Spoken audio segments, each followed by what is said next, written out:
Hello everyone, how are you doing? This is MD Tech here with another quick tutorial. In today's tutorial, I'm going to show you guys how to enable, view, and clear the task scheduler history on your Windows computer. So if you want to see a list of all the scheduled tasks going forward, I'm going to show you guys how to enable it first, and then I'll show you guys how to view it, as well as deleting task history as well. So without further ado, let's go ahead and jump right into it. So start off by opening up the search menu and type in Task Scheduler. Best match should come back with Task Scheduler here, so go ahead and open that up.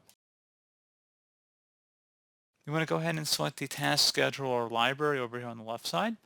In order to enable all task history, go ahead and select the Enable All Task History button right over here on the right side. And that would enable all task history for any particular task that you are working on or selecting in this case. If you want to view the task history as well, you can right click on any of these items in here and select properties. And it'll give you additional information about what the task does, as well as what triggers the task, as well as what action it performs, conditions, settings, and so forth. So it gives you a general overview of what it's actually doing on your system.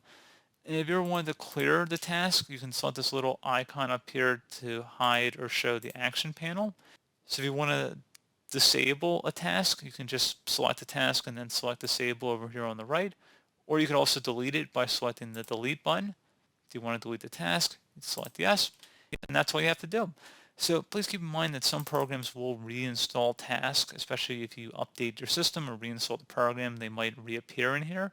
But that's pretty general basic overview of Task Scheduler. So pretty straightforward process here, guys. I do hope I was able to help you out, and I do look forward to catching you all in the next tutorial. Goodbye.